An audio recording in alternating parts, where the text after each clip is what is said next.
जैसा कि नज़दीक दीपावली का त्यौहार है और दीपावली पर सभी लोग अपने घरों की सफाई करते हैं, लेकिन कानपुर के एएसजी हॉस्पिटल के द्वारा एक बीड़ा उठाया गया है कि अपने घरों के साथ साथ शहर को भी स्वच्छ बनाना है। तो स्काउट गाइड के साथ एएसजी हॉस्पिटल की टीम ने आज कानपुर में भोर सुबह 4 बजे से कानपुर की गलियों की सफाई की है। तो मेरे साथ एएसजी की टीम और स्काउट गाइड की टीम है, तो इनसे चलिए बात करते हैं आखिर इन्होंने ये स्वच्छता का बीड़ा उठाया और ये कहां कहां तक कानपुर की गलियों को स्वच्छ किया, ग्रीन और क्लीन कानपुर को किया।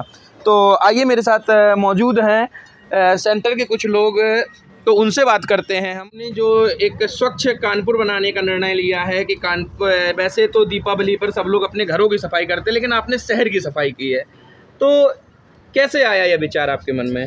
असल में हर बार हम लोग अपने घर की सफाई करते हैं दीपावली पर, लेकिन इस बार हमारे फाउंडर डॉक्टर अरुण सिंघवी और डॉक्टर शिल्पी गैंग ने सोचा क्यों ना एक नए कार्यक्रम की शुरुआत करते हुए आदरणीय मोदी जी के स्वच्छ भारत अभियान को आगे बढ़ाते हुए क्यों ना अस्पताल के साथ साथ अपने घर के साथ साथ क्यों ना इस शहर की सफाई करी जाए।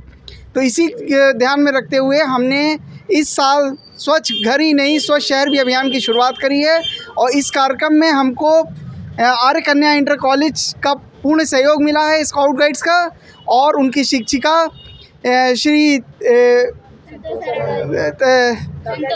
संतोष अरोड़ा जी और शिक्षक श्री त्रिवेंद्र जी का बहुत ही हमें सहयोग प्राप्त हुआ है। हम उनका तहे दिल से धन्यवाद देते हैं। आपने कानपुर में कहाँ से कहाँ तक सफाई की है? एएसजीआई हॉस्पिटल से लेकर के हम लोग चले थे और हम लोग शास्त्री नगर से होते हुए फिर मोती झील गए, वहाँ पे हमने पूर्ण रूप से सफाई करी और गलियों की सफाई करी, कूड़ा उठाया और उसको हमने बटोर करके लोगों को जनमानस में ये भावना जगाने की कोशिश की कि अगर आप अपना गली, अपना कूचा, अपना शहर साफ़ रखेंगे तो देश खुद ब खुद साफ़ हो जाएगा।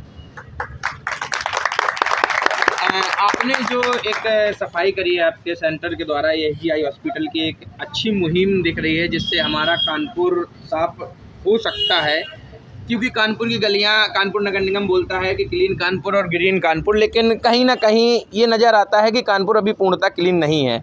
तो लोगों के अंदर क्या भावना जगाई आप लोगों ने और आज कितनी हद तक कानपुर को साफ किया और आगे क्या करेंगे?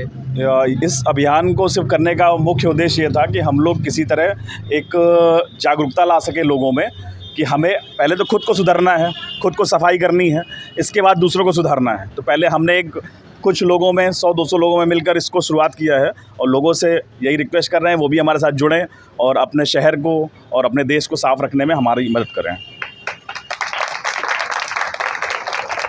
तो देख, जैसे गंदगी अपने वातावरण के लिए तो ख़राब है ही, लेकिन मेरे साथ आई स्पेशलिस्ट हैं, तो ये पूछते हैं कि ये गंदगी हमारी आँखों के लिए कितने हद तक हानिकारक होती है। तो मैम से बात करेंगे। मैम, ये जो गंदगी देखते हैं, प्रदूषण है, ये हमारे वातावरण को तो गंदा करता ही है, लेकिन हमारी बॉडी को कितना इफेक्ट पहुंचाता है, हमारी आंखों को कितना इफेक्ट पहुंचाता है? देखिए, हम जब बाहर ट्रैवल करते हैं तो उस तरह से हवा में और आसपास में जो भी गंदगी रहती है ये हवा के द्वारा आंखों में पहुंचती है, कीटाणु है, ये सारे आंखों में इन्फेक्शन पैदा करते हैं। उसके अलावा अगर हमारे हाथ गंदे हैं, वो सारी चीज़ें अगर हम हाथ में आँखों में लगाते हैं तो उसमें भी इन्फेक्शन का रिस्क रहता है और उसके साथ आपकी नज़र भी कम हो सकती है, जो आगे चल के आपको बहुत परेशान कर सकती है। तो स्वच्छता पूर्ण रूप से हमारे लिए, हमारे शरीर के लिए, हमारी आंखों की स्वच्छता भी रखनी बहुत ज़्यादा ज़रूरी। तो आपने भी आगे बढ़कर हिस्सा लिया जैसा देख रहे थे, तो कितना हद तक आपको लगता है कि आप आगे इस मुहिम में साथ देंगी और भी लोगों को इसमें जोड़ेंगे? देखिए, हम तो हमेशा ही चाहेंगे कि इस चीज़ को आगे बढ़ाया जाए। अभी हमने बहुत स्मॉल लेवल पे किया है, लेकिन हम चाहेंगे कि आगे इसे और बड़े लेवल पे किया जाए और भी लोग हमारे साथ जुड़े, जो सामान्य जनता है वो भी हमारे साथ जुड़े और इस कार्यक्रम को आगे बढ़ाए।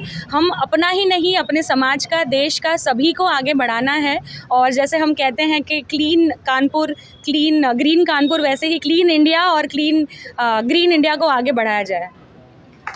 तो जैसा कि मेरे साथ डॉक्टर साहब भी मौजूद हैं और उनसे जानेंगे कि आखिर जो हमारे प्रदूषण और गंदगी से आखिर आँखों को कैसे प्रोटेक्ट किया जाए, कैसे बचाया जाए।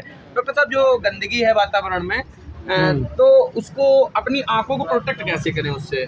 देखो, सबसे बेस्ट वे प्रोटेक्शन का ये है कि आप कोई चश्मा पहन ले। अगर जो आपको बहुत ज़्यादा धूल मिट्टी से अगर जो प्रॉब्लम हो रही है तो एक साधारण चश्मा भी 0 पावर का भी आप लगा सकते हैं, या फिर ऐसा चश्मा ले कि जो साइड से भी प्रोटेक्ट करे, जो आपको गाड़ी चलाते समय आपको काफ़ी काम आएगा। तो ये प्रोटेक्शन के लिए बहुत आसान है। दूसरा, आपकी आँख को अगर जो आपको क्लीन रखना है तो आप कोई लुब्रिकेंट ड्रॉप भी इस्तेमाल कर सकते हैं। आँखों में अगर जो खुजली या प्रदूषण की धूल मिट्टी अगर जो जा रही है तो आप एक कूलिंग ड्रॉप भी डाल सकते हैं, तो आँखों में थोड़ी सी नमी रहेगी और थोड़ा सा आँख भी स्वस्थ रहेगा उससे। तो ये हमारे साथ मौजूद थी ASG आई हॉस्पिटल की टीम, जिन्होंने आज स्वच्छता अभियान में कानपुर को साफ किया और दीपावली पर अपने घर अस्पताल को ही नहीं बल्कि कानपुर को भी स्वच्छ बनाने का काम किया है। तो मैम, जो आपके स्काउट गाइड की टीम ने ASG आई हॉस्पिटल के साथ मिलकर एक मुहिम चलाई है, तो ये आपको कैसा लगा और इनका प्रयास कैसा रहा? आगे कितने हद तक ये आगे जाएगा और कानपुर को कितना स्वच्छ बनाने का ये काम करेगा? आज का जो अनुभव है एक मिनट ASG आज का जो अनुभव है ASG हॉस्पिटल का, इनके साथ मिलकर के हमारी गाइड स्काउटर्स को बहुत ही अच्छा लगा है, क्योंकि इनके पास पूरी व्यवस्था थी सफाई की। केवल एक झाड़ू नहीं था दिखाने के लिए कि केवल झाड़ू लगा रहे, झाड़ू के साथ साथ इनके पास डस्टबिन, पॉलीथीन और कूड़ा उठाने की पूरी सामग्री थी। यहाँ तक इनके पास गाड़ी भी थी जिसमें लोग कूड़ा डाल रहे थे, तो कूड़ा इधर उधर फैलाने की बजाय इन्होंने अपनी गाड़ी में भरा और गाड़ी को ला करके कहीं जहाँ पर कूड़ा एकत्र किया जाता है पूरे कानपुर का, वहाँ जा कर के इन्होंने गाड़ी को उठवाया। तो उन्होंने रास्ते में जितनी भी गंदगी थी सबको सफाई करने का प्रयास किया। और मेरे विचार से इनका जो ये प्रयास है, केवल दीपावली पर नहीं, हर महीने ये मुहिम चले, ताकि हमारा जो मोदी जी का उद्देश्य है केवल घर स्वच्छ ही ना हो, कानपुर ही स्वच्छ ना हो, बल्कि पूरा भारत स्वच्छ। इसी के साथ मैं